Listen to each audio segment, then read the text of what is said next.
Have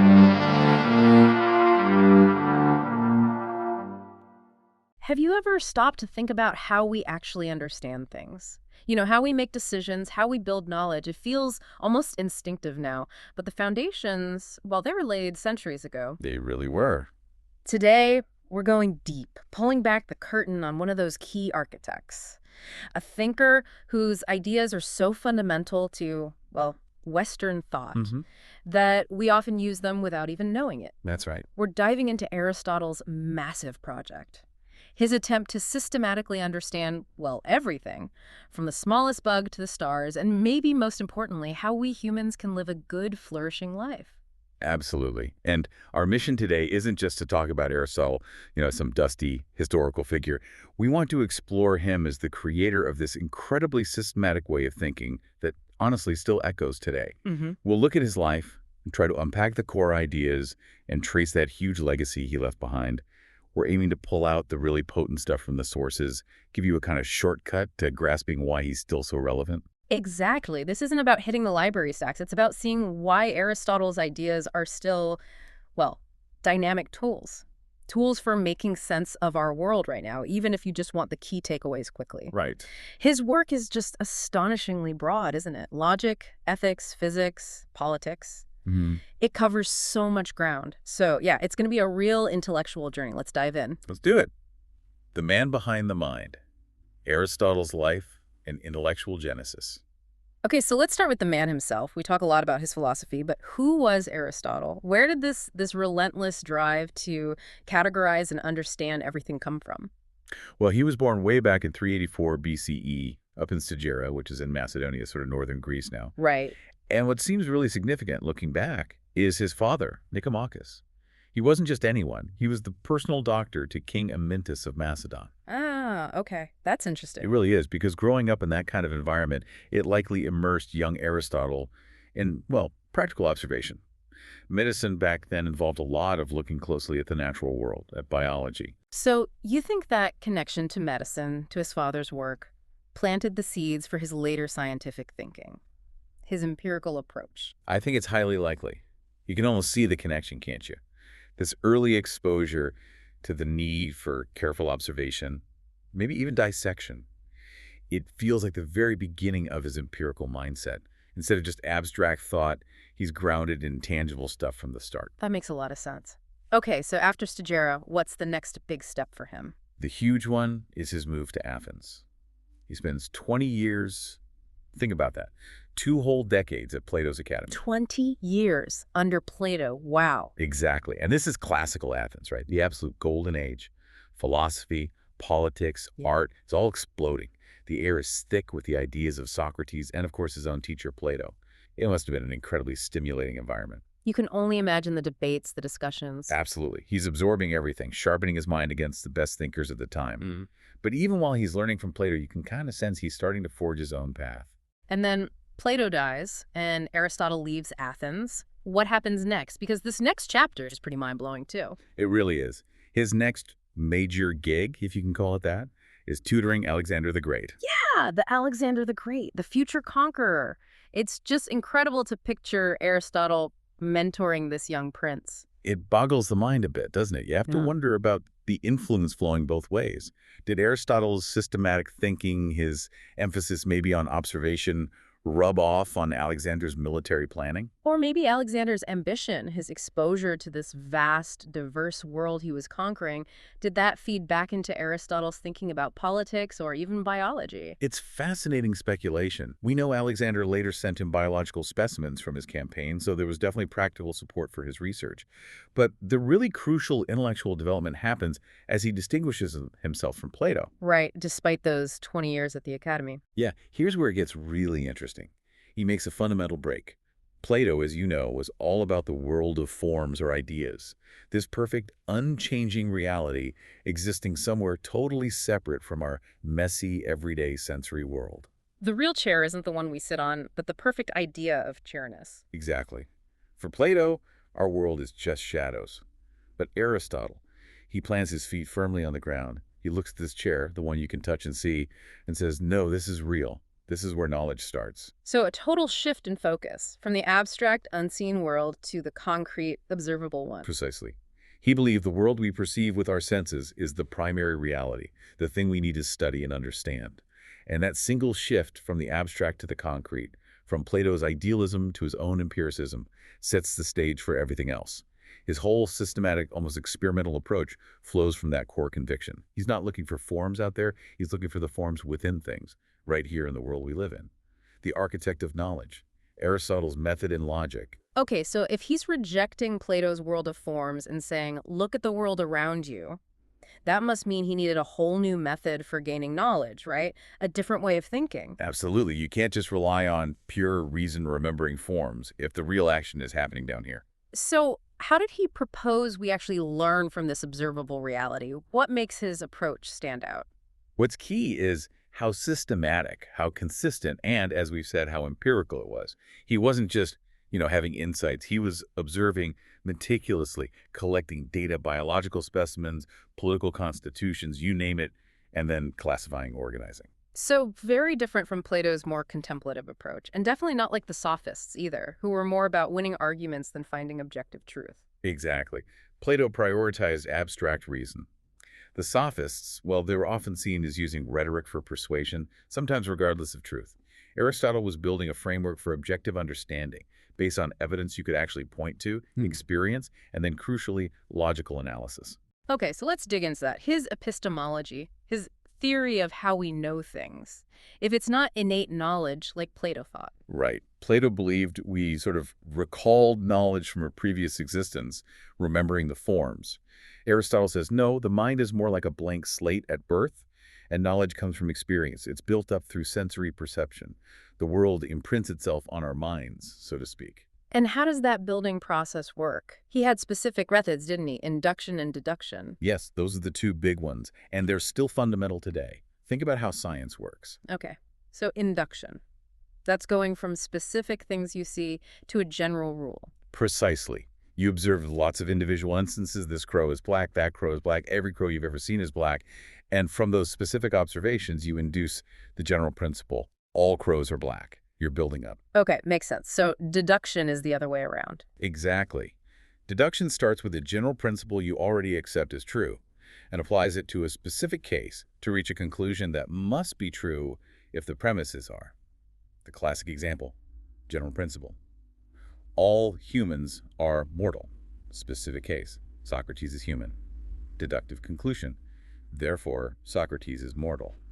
You're moving down from the general to the specific. So induction helps us form general rules from experience, and deduction helps us apply those rules logically. What does this all mean, practically speaking? Why is this such a big deal? Well, think about it. This framework, observing specifics, forming general ideas, and then reasoning logically from those ideas, it's basically the blueprint for the scientific method. It's how we discover things, how we solve problems. Right, I mean, you can see it everywhere once you look, a doctor diagnosing a patient. Perfect example. They observe specific symptoms, induction, to form a general hypothesis about the illness, then use deduction based on medical knowledge to figure out the implications and treatment. Or even like developing new technology, like AI. Absolutely. Training an AI involves feeding it vast amounts of specific data, induction, so it can learn general patterns and rules. Then it uses those rules, deduction, to make predictions or decisions about new specific situations. Aristotle really gave us the intellectual toolkit for systematic inquiry. It's quite amazing. It really is. And he didn't just stop at the methods. He actually formalized the process of reasoning itself, didn't he? He's called the founder of logic. He is. And the cornerstone of his logic is the syllogism, that three-part argument structure we just used with Socrates. Two premises leading logically to a conclusion. All A are B, C is A, therefore C is B. That's the one. For Aristotle, this wasn't just about clever arguments. It was a tool, a rigorous way to ensure your reasoning was valid, to move from known truth to new truths reliably. And his logical works, they're collected together. Yes, they're known as the organon. That word means instrument or tool. It highlights that he saw logic as the essential tool for philosophy, for science, for any kind of reliable knowledge. You needed logic first to do anything else properly. So it's the foundation. It's the foundation. And he even went deeper in works like categories, analyzing how we classify things, the basic structures of language and thought that allow us to even talk about the world meaningfully. He was trying to map the very structure of reality and how our minds grasp it.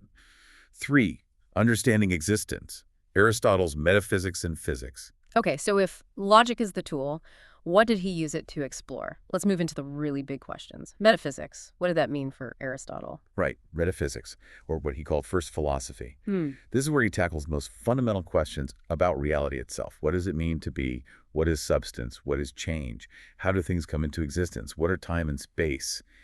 He's digging beneath the surface of the observable world to understand its underlying principles. Really deep stuff. And he had a specific framework for understanding anything, didn't he? The four causes. Yes, the four causes are absolutely crucial to his metaphysics and really his whole way of thinking.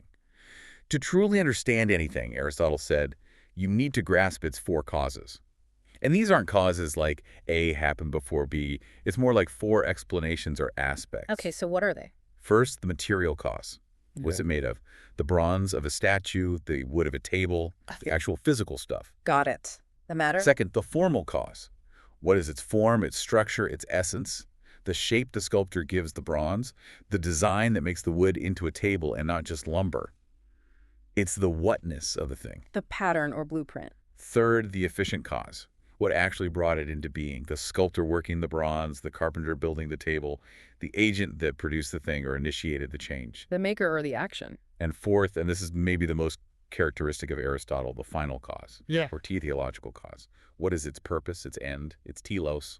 Why does it exist? Ah, the purpose. Like the statue exists to be beautiful or commemorative. The table exists to hold things. Exactly.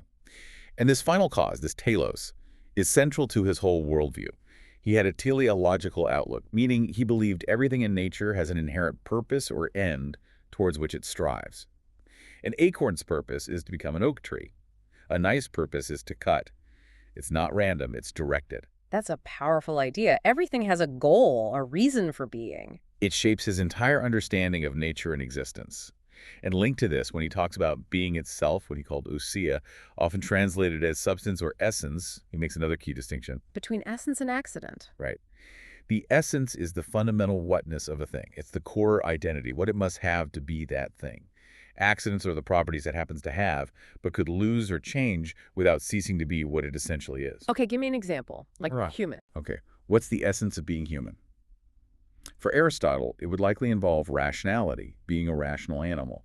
Now, accidents would be things like your hair color, your height, whether you're currently sitting or standing, whether you speak English or Greek. You can change those things, but you're still essentially human. But if you lost your rationality, in his view, you'd cease to be fully human in the essential sense. That's getting into complex territory, but essentially, yes. The essence defines the thing. Accidents are just temporary or non-essential attributes.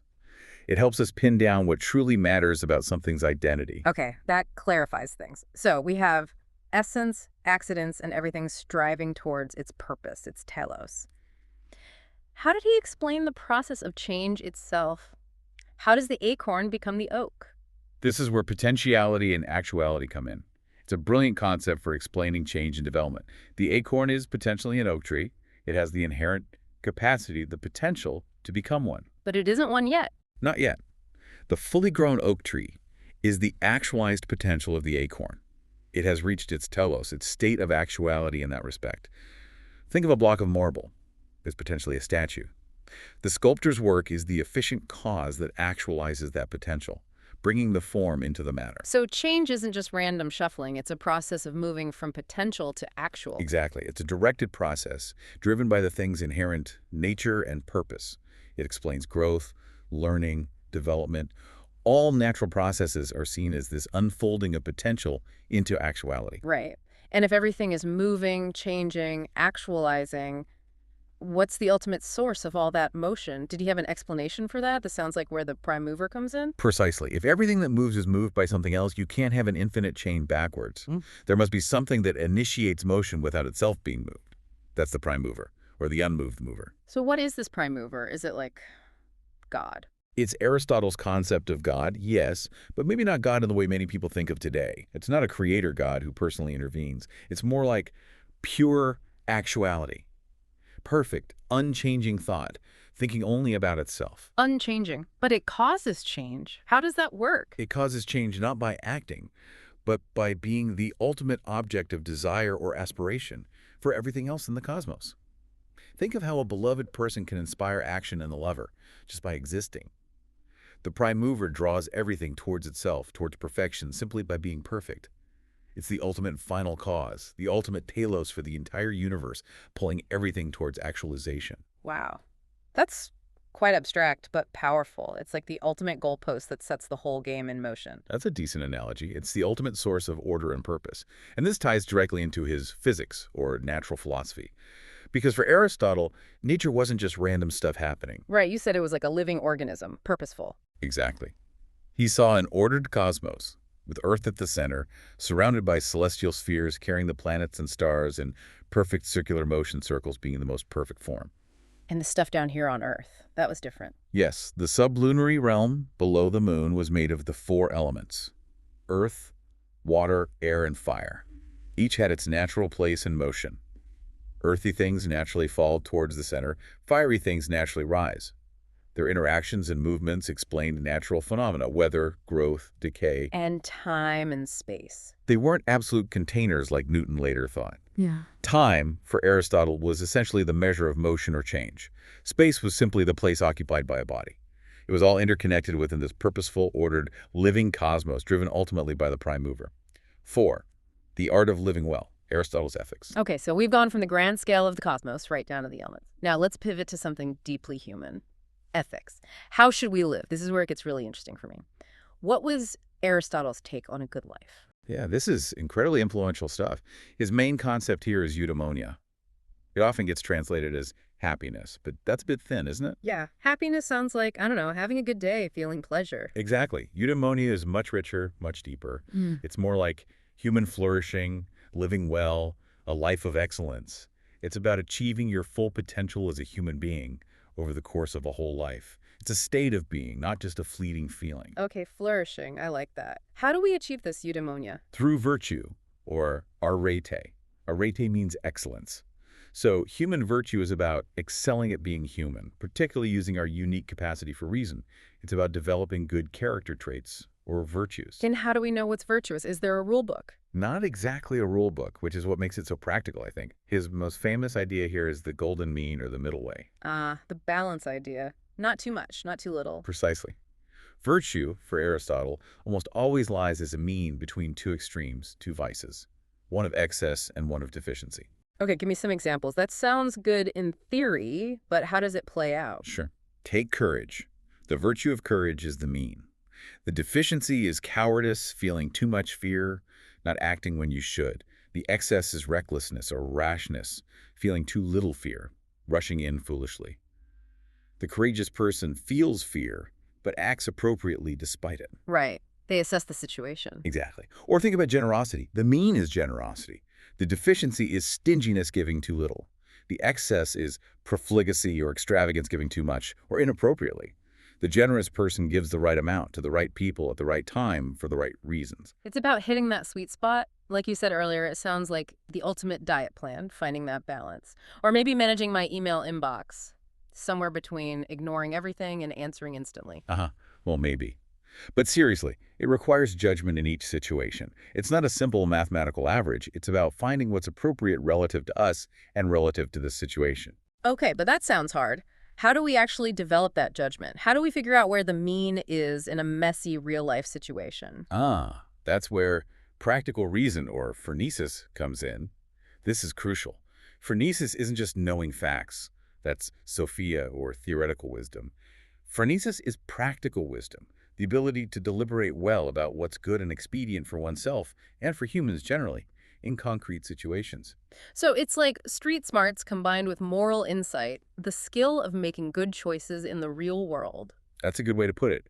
It's the intelligence that allows you to perceive the situation accurately, understand what's at stake, see what different actions are possible, and choose the one that best hits that virtuous mean. It's a kind of know-how that you develop through experience, through habit, through observing virtuous people. What stands out to you about that? For me, it's just how, well, practical it is. It's not saying always do X, but learn how to figure out the right thing to do. Exactly. It acknowledges that life is complex, situations are unique, and ethical decision-making requires skill and judgment, not just rule-following. It's about cultivating character, becoming the kind of person who habitually perceives and chooses well. And this flourishing, this eudaimonia, it wasn't just an individual project for him, was it? No, absolutely not. This is key. For Aristotle, you can't truly achieve eudaimonia in isolation. He famously said, "Man is by nature a political animal." We are inherently social creatures. Right. Our virtues, things like justice, friendship, generosity, they only make sense. They can only be fully practiced within a community, within a polis or city-state. We need others to flourish. Our individual good is deeply intertwined with the common good. Which leads us perfectly into his political thinking, v. society and the human animal, Aristotle's politics and aesthetic. Exactly. That statement, "man is by nature a political animal," is the starting point for his politics. It means we're not just capable of living in societies, but that our very nature, our telos, is fulfilled by living and participating in a political community. It's where we become fully human, in a sense. Yeah. So what did he see as the purpose of this polis, this state? Building directly on his ethics, the purpose of the state isn't just survival or economic exchange. It's much higher. It's to enable its citizens to live the good life, to achieve eudaimonia. The state should be structured to foster virtue and flourishing among its people. A pretty high bar for government. And he looked at actual governments, didn't he? He wasn't just dreaming this up. Oh yeah, very empirically. He reportedly studied the constitutions of over 150 Greek city-states, analyzing what worked, what didn't, and why. Based on this, he developed his famous classification of government types. Right, the good ones and the bad ones. Well, the correct forms and their deviations. The correct forms are those where the rulers govern for the common good, in the interest of everyone. These are monarchy, rule by one virtuous person for the common good; aristocracy, rule by a few virtuous people, the aristoi, the best, for the common good; politia. This is often translated as constitutional government or republic.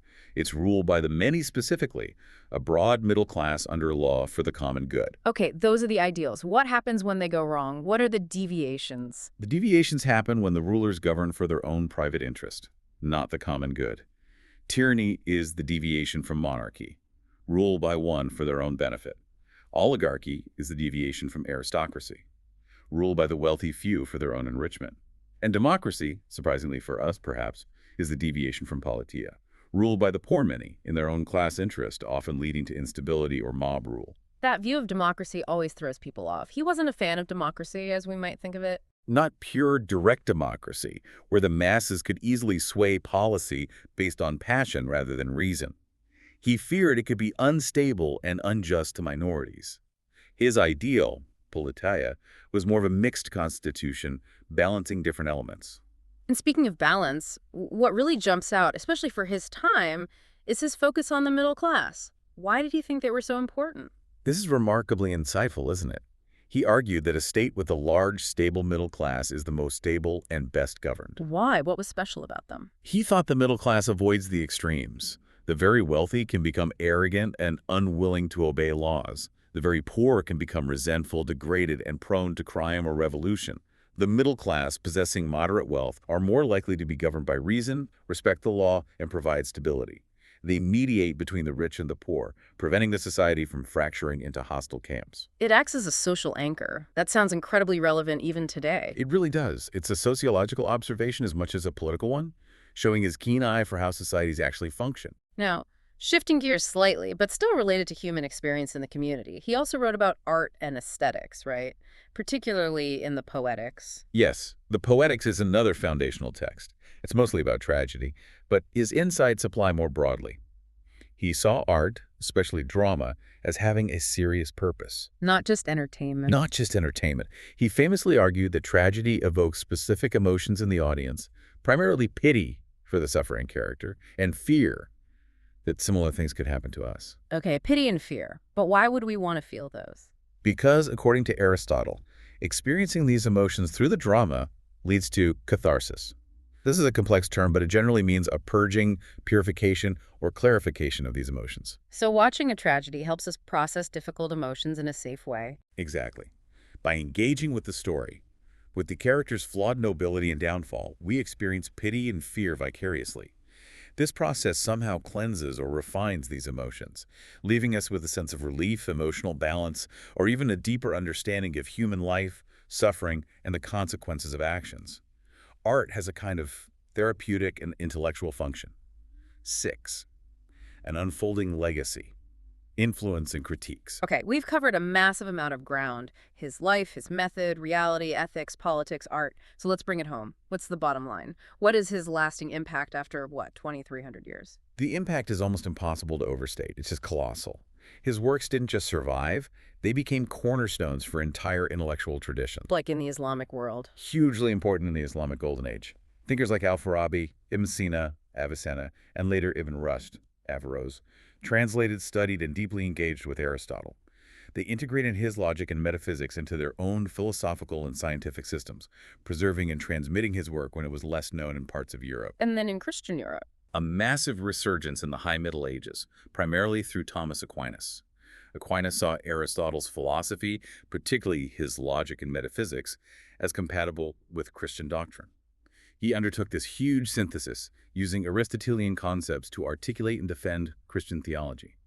His work, like the Summa Theologica, profoundly shaped Catholic philosophy and Western thought for centuries. Aristotle basically provided the intellectual toolkit for medieval scholasticism. So he shaped thought across different cultures and religions. It really highlights how fundamental his approach was. It does. And beyond specific doctrines, his emphasis on empirical observation, on logical reasoning, on systematic inquiry that laid so much of the groundwork for the scientific revolution and the development of modern philosophy. If we connect this to the bigger picture, it feels like the way universities are structured, the different disciplines, biology, logic, ethics, politics, owes a lot to his initial efforts to map out all these fields of knowledge systematically. I think that's absolutely right. He provided the categories, the initial frameworks, the methods. He showed how you could rigorously investigate almost any subject. He didn't just give answers. He showed how to pursue knowledge in a structured way. But like any giant thinker, he wasn't immune to criticism, right? His ideas weren't the final word. Oh, absolutely not. As science and philosophy progressed, many of his specific conclusions were challenged and overturned. His physics and cosmology, for instance, the Earth-centered universe, the four elements, were eventually replaced by the work of Copernicus, Galileo, Newton.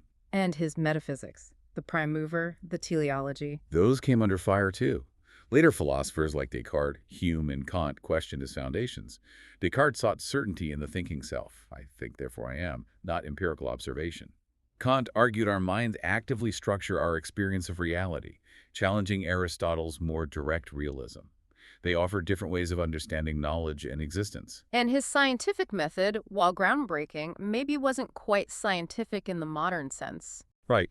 He was a brilliant observer and classifier, but he didn't really practice controlled experimentation or hypothesis testing in the way we understand it today. His reliance on deduction from what seemed like self-evident principles sometimes led him to incorrect conclusions about the natural world. So, a monumental figure, but one whose specific scientific ideas were eventually superseded. Exactly. But what's fascinating here is that even when his specific conclusions were wrong, his approach, the commitment to reason, to observation, to system, to asking fundamental questions across every field, remained incredibly influential. He essentially professionalized philosophy, making it a rigorous discipline. He set the agenda for centuries. The questions he asked, the categories he created, we're still working within that broad framework in many ways. His legacy isn't just in the answers he gave, but in the way he taught us to ask the questions. Outro. Wow. So we've really traced this incredible arc from his life shaped by medicine and Plato, through his revolutionary methods, his deep dives into reality and ethics, his insights into politics and art. Aristotle truly tried to build a comprehensive system for understanding everything. It's clear how his frameworks shaped Western thought and really how we still approach knowledge today. Absolutely. He gave us not just ideas, but enduring tools for thinking. And maybe that's the final thought to leave you, the listener, with.